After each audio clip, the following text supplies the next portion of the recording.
ఓం శ్రీ గణేశాయ నమః. శ్రీ సరస్వత్యై నమః. శ్రీ సీతారామచంద్ర పరబ్రహ్మణే నమః. శ్రీ సువర్చలా సమేత పంచవక్ర సుందర హనుమతే నమః. ఇప్పటి వరకు మనం ఆంజనేయుని 8 అవతారాల గురించి తెలుసుకున్నాం. ఇక 9వదైన వానరాకార ఆంజనేయ అవతారం గురించి తెలుసుకుందాం.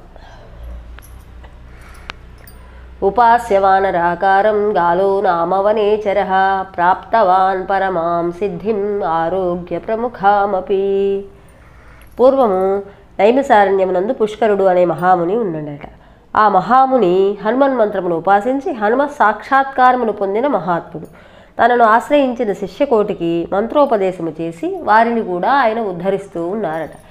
ఒకప్పుడు ధ్వజదత్తుడు అనే బ్రాహ్మణుడు తన దారిద్ర్య బాధ తొలగించుకొనుటకు పుష్కరుణ్ణి ఆశ్రయించి హనుమన్ మంత్రమును ఉపదేశము పొందెను. గురుభక్తి శూన్యుడొకటి వలన ఎంత తపస్సు చేసినా అతనికి మంత్రసిద్ధి కలగలేదు. ఆ ధ్వజదత్తుని కాలములో గాలుడను కిరాతకుడు ఒకడు కలడు. అతడు ఆ అడవి యందు పర్ణగృహమును నిర్మించుకొని భార్యాబిడ్డలతో కాపురముంటూ ఉన్నట్ట.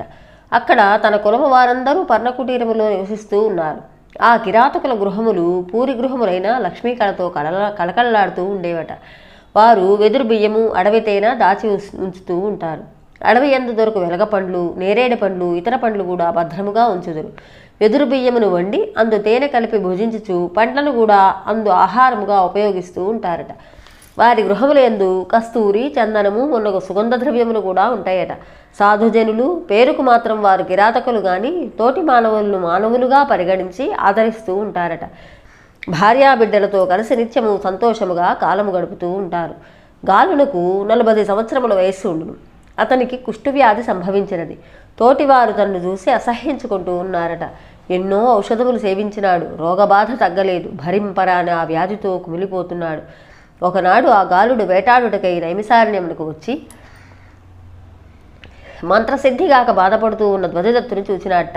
గాలుడు ఆ బ్రాహ్మణులకు నమస్కరించి, విప్రోత్తమ, నేను కిరాతకుడును. నా పేరు గాలుడందురు. బహుకాలము నుండి కుష్ఠవ్యాధితో బాధపడుతున్నాను. అన్నము తినటకు మనసొప్పదు. చక్కని భార్య ఎదురుగా ఉన్నా సంసారం చేయటకు ఇష్టము లేదు. శయనించుటకు మెత్తని శయ్యలున్నా పవళించుటకు బుద్ధి పుట్టదు. దయ ఉంచి నాకు ఈ వ్యాధి తగ్గు ఉపాయము చెప్పు నాయన అని వేడుకున్నట్ట. ధ్వజదత్తుడు అతని మాటలు విని నిరుత్సాహంతో, అహం దారిద్ర్య దుఃఖాబ్దే మగ్నస్వాం కథముద్ధరే. నాయన, నేను దరిద్ర దుఃఖమును మహాసముద్రములో మునిగి ఉన్నాను. నిన్నే విధంగా ఉద్ధరింపగలను? ఇదిగో అటు చూడు. ఆ కనిపిస్తున్నవాడు పుష్కరుడను ఒక దొంగ సన్యాసి. వాని వద్దకు నీవు పోవద్దు. దరిద్ర విముక్తికి మార్గము చెప్పమని నేను ప్రార్థిస్తే నాకు పనికిమాలిన మంత్రం ఒకదాన్ని ఉపదేశించి నన్ను బాధపెట్టినాడు. కనుక ప్రారబ్ధ కర్మం అనుభవింపవలసిందే గాని వేరో మార్గం లేదు. దైవం నాస్తి మనుర్నాస్తి గురుర్నాస్తి ఇది మే మతి. దైవం లేడు, మంత్రం లేదు, గురువు లేదు. ఇదే నా సిద్ధాంతం. నీకు మంత్రము గురువు కలనని భ్రాంతి ఉంటే ఆ పుష్కరుని వద్దకు పోక మరొకరిని ఆశ్రయించు అని చెప్పాడట. గాలుడు దూరముగా ఉండి పుష్కరుని చూచెను. ఆ మహాత్ముని మోమున కరుణరసం ఉట్టిపడుతూ ఉన్నది. ఇనుమును సూదంటురాయి ఆకర్షించినట్లు పుష్కరుని తపశ్శక్తి గాలుణ్ణి ఆకర్షించినది. ధ్వజదత్తుడు అతని వద్దకు పోవద్దన్నను ఆ మహాముని సందర్శించుతూ ఉత్సుకత గలవాడై పుష్కరుని కడకు పోయి సాష్టాంగ నమస్కారం చేసి వినయముగా తన స్వీయ చరిత్రని ఈ విధంగా విన్నవించుకున్నాడట. ఓ మహాముని, నేను కిరాతక జాతి యందు జన్మించిన గాలుడను పేరు గలవాడను. వారింప శక్యముగాని కుష్ఠవ్యాధితో రాత్రింబవళ్ళు బాధపడుతున్నాను. నీ కృపాసాగరమును నాపై ప్రసరింపజేసి నన్ను ఈ వ్యాధి నుండి ఉద్ధరింపు నాయన అని వేడుకున్నాడట. పరోపకార చింతన గల పుష్కరుడు వ్యాధుని శీలమును పరీక్షింపదలచి అతనితో, గాలుడా, నీ వ్యాధి తగ్గు ఉపాయము చెప్పెదను, కానీ ఇప్పుడు కాదు. మంచి ముహూర్తము కుదరవలేదు. అంతవరకు ఓపిక పట్టు అని చెప్పాడట. గాలుడు పుష్కరుని యందు పరిపూర్ణ భక్తి విశ్వాసములతో సేవ చేస్తూ ఉన్నాడు. చాలా కాలం గడిచింది. గాలునకు పరిచర్యలకు గురుభక్తికి ఆ మహాముని సంతృప్తి చెందినాడు. కిరాతకుడు ఇతనికి మంత్రోపదేశము చేయదగునా లేదా అని అనుమానము కలవాడై తన ఇష్టదైవమగు హనుమంతుని మనస్సులో ధ్యానించినాడట. వెంటనే సువర్చలా సహితముగా హనుమస్వామి పుష్కరుని ఎదుట ప్రత్యక్షమాయను.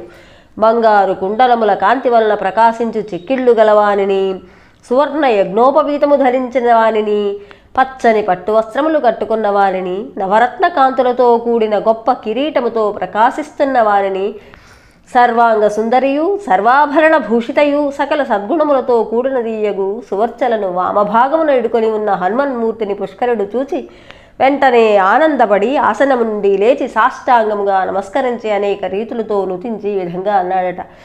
ఓ హనుమత్ప్రభు, ఇతడు గాలుడనే కిరాతకుడు. వ్యాధిపీడితుడై నన్ను ఆశ్రయించినాడు. వినయ విధేయతలతో సేవిస్తున్నాడు. ఇతనికి నీ మంత్రరాజమును ఉపదేశించు విషయమున నాకు సందేహము కలిగినది. నా సందేహము నివృత్తి చేయుదురని నిన్ను ధ్యానించి తిని అని విన్నవింపగా ఆంజనేయమూర్తి అతనితో ఈ విధముగా చెప్పెను.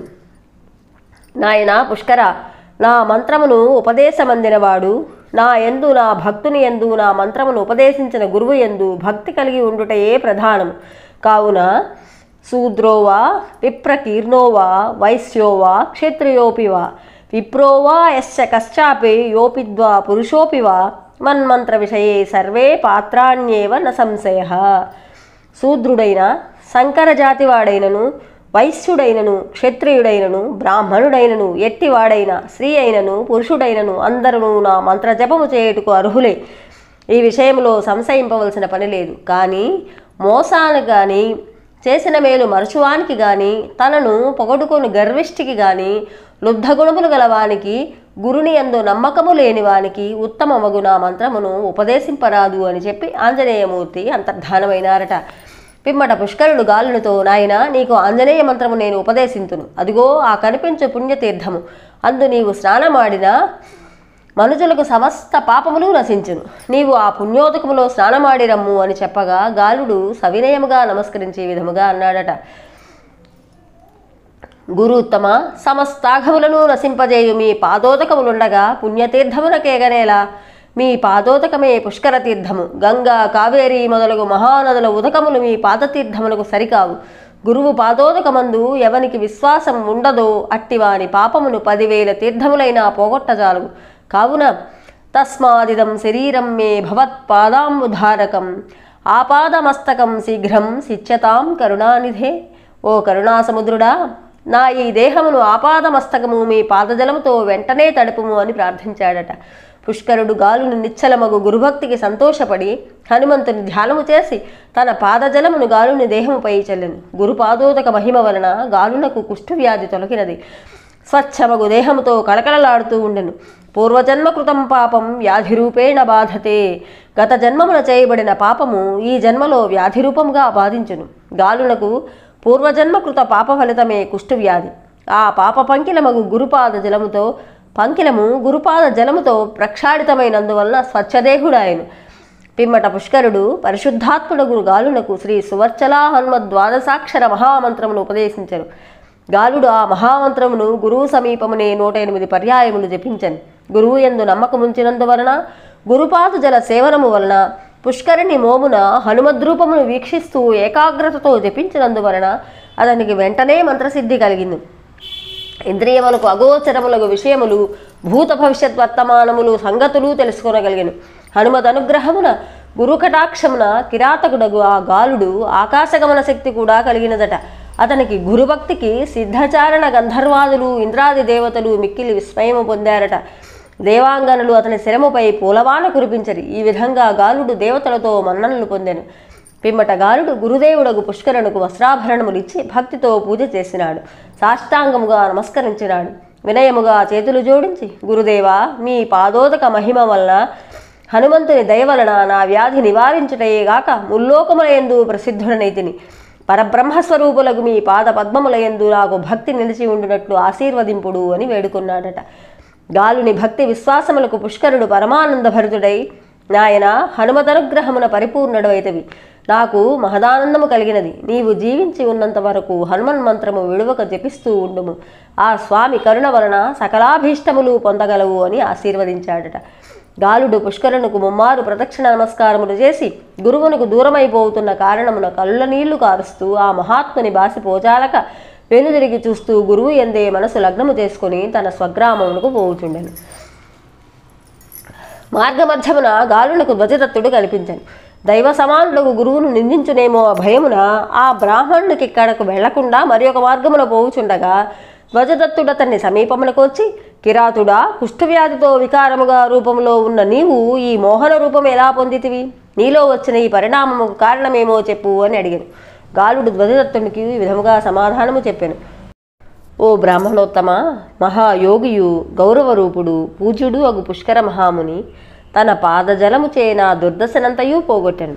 ఆ మహాత్ముని అనుగ్రహము వలన వారు నాకు ఉపదేశించిన హనుమంతుని మంత్ర ప్రభావము వలన భరించరాని నా వ్యాధి తొలగిపోయి దివ్యదేహము పొందితిని అని చెప్పి తన నిజ నివాసమునకు వెళ్ళి హనుమన్ నవావతారముల్లోని వానరాకార ఆంజనేయమూర్తిని తన ఇంటి యందు నెలకొల్పుకొని సువర్చల హనుమ ద్వాదశాక్షర మహామంత్రమును గురుభక్తియుతుడై నిత్యము జపిస్తూ ఆంజనేయమూర్తిని షోడశోపచారములతో పూజిస్తూ భార్యాపుత్రులతో ఇహమందు సమస్త భోగములు అనుభవించి సుఖశాంతులతో జీవితము గడిపి తుదకు హనుమత్ సాయుధ్యమును పొందెను.